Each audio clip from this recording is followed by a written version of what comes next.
स्वागत है। आज हम लोग प्रश्नावली 6.5 में ही प्रश्न क्रमांक 16वां सॉल्व करेंगे। तो आइए सबसे पहले प्रश्न पढ़ लेते हैं। इसमें दिया गया है, किसी समबाहु त्रिभुज में सिद्ध कीजिए कि उसकी एक भुजा का वर्ग का 3 गुना उसके एक शीर्ष लंब के वर्ग के 4 गुने के बराबर होता है। तो यहाँ पर सबसे पहले हम एक समबाहु त्रिभुज बना लेते हैं। तो यहाँ पर आप देख रहे हैं कि ABC एक समबाहु त्रिभुज है। समबाहु त्रिभुज की विशेषता ये होती है कि उसकी तीनों भुजाएं समान होती हैं। यदि पहली भुजा को A मान लिया जाए तो बाकी दो भुजाएं भी A ही होंगी। तो इस तरीके से हम उसे A नाम दे सकते हैं। अब यदि इसका एक शीर्षलंब खींचा जाए इस तरीके से, यहाँ पर हम इसे D नाम दे देते हैं। तो इसकी लंबाई जो है वो हम A नहीं मान सकते, क्योंकि ये समबाहु त्रिभुज की भुजा नहीं है, तो इसे हम X मान लेते हैं।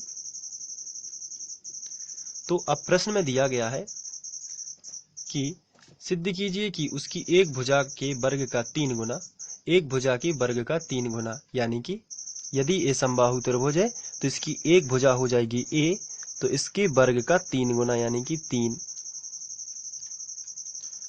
वर्ग का 3 गुना उसके एक शीर्ष लंब के वर्ग के 4 गुने के बराबर होता है।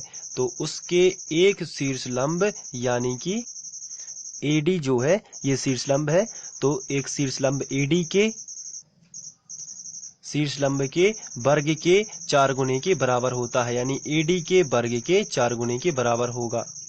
तो AD की लंबाई कितनी है X, तो X के वर्ग के 4 गुने के बराबर होता है। ये हमें सिद्ध करना है। तो इसके लिए हमें समबाहु त्रिभुज में कुछ बातें जान लेनी है, और इसके पहले जैसा एग्जाम में करना है उसी तरीके से हम भाषा लिख लेते हैं। तो इस तरीके की आपको भाषा लिखनी है। माना त्रिभुज ABC एक समबाहु त्रिभुज है, तो ये ABC आपको दिख रहा है एक समबाहु त्रिभुज है, जिसमें AB BC C ये सभी A है, यानी सभी भुजाएं समान हैं, और शीर्ष लंब की लंबाई हमने X मानी हुई है।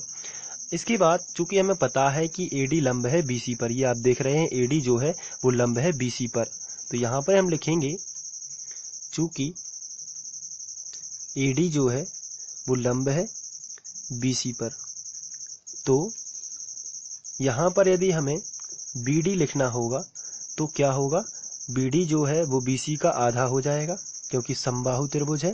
तो BD का मान जो है वो क्या है, वो आधा है BC के, तो हम BC का आधा लिख सकते हैं BD को। तो यहाँ पर जो है लंब का मतलब होता है, ये जो D है मध्य बिंदु हो जाएगा, BD बराबर DC, क्योंकि समबाहु त्रिभुज का लंब उसकी आधार को दो भागों में विभाजित करेगा, तो BD बराबर DC हो जाएगा। तो यहाँ पर BD बराबर हम BC का आधा लिखेंगे।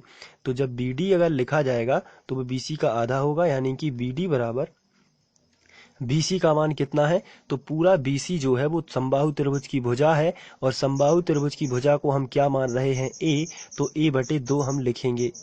तो A/2 हम किसे लिखेंगे, BD को। अब हम क्वेश्चन में हमसे पूछा गया है, किसी समबाहु त्रिभुज में सिद्ध कीजिए कि उसकी एक भुजा का वर्ग, और यहाँ पर चित्र में एक भुजा का वर्ग करेंगे तो आएगा AB वर्ग। तो AB वर्ग यानी आपको यहाँ पर अगर 90 बन रहा है तो AB वर्ग से ध्यान आएगा ये तो कर्ण का वर्ग हो रहा है, तो इससे ये भी ध्यान आएगा कि इसमें हमें लगाना क्या है, पाइथागोरस प्रमेय, क्योंकि वही होता है कर्ण का वर्ग बराबर लंब का वर्ग धन आधार का वर्ग। तो थोड़ा सा आपको ध्यान आ जाएगा यहाँ से कि इसके आगे क्या करना है। तो चलिए अब आगे हम त्रिभुज ADB ले लेते हैं और इसमें पाइथागोरस प्रमेय लगा देते हैं। तो यहाँ पर त्रिभुज ADB में पाइथागोरस प्रमेय से समकोण त्रिभुज ADB में पाइथागोरस प्रमेय से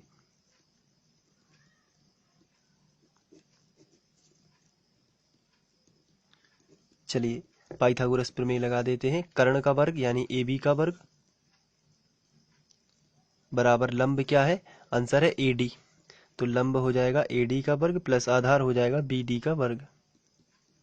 AB कितना है A, तो A का वर्ग, AD कितना है X, आप देख सकते हैं AD आपको मिलेगा X, प्लस BD जो है वो है A/2। BD का मान कितना है, A का आधा यानी A/2, और इसका भी हम लगाएंगे वर्ग। अब इसको सॉल्यूशन कर देंगे, तो A वर्ग बराबर एक्स वर्ग प्लस ये हो जाएगा ए वर्ग बटे 4। तो नीचे आएगा ए वर्ग बराबर 4 का गुणा एक्स वर्ग में करोगे तो आएगा 4x वर्ग प्लस ये ए वर्ग ज्यों का त्यों एलसीएम हो गया 4 का गुणा एक्स वर्ग में तो 4x वर्ग प्लस ए वर्ग बटे 4 ज्यों का त्यों। इसके बटे कुछ भी नहीं है तो 1 और त्रिया गुणा करोगे तो 4x वर्ग प्लस ए वर्ग का गुणा 1 में होगा तो ये संख्या ज्यों की त्यों रहेंगी 4x वर्ग प्लस ए वर्ग बराबर ये जो 4a वर्ग है 4 का गुणा ए वर्ग में हो जाएगा तो आएगा 4a वर्ग। ए वर्ग का इस तरफ पक्षांतर कर देते हैं तो 4x वर्ग बराबर आएगा 4a वर्ग माइनस ए वर्ग। तो 4x वर्ग बराबर आपको मिलेगा 4a वर्ग में से एक a वर्ग चला जाएगा तो 3a वर्ग। और यही हमें प्रूव करना था, ये 4x वर्ग बराबर 3a वर्ग। इसका मतलब ये है कि शीर्ष लंब के वर्ग का 4 गुना उसकी भुजा के वर्ग का 3 गुना होता है, जो कि प्रश्न में लिखा था कि उसकी एक भुजा के वर्ग का 3 गुना।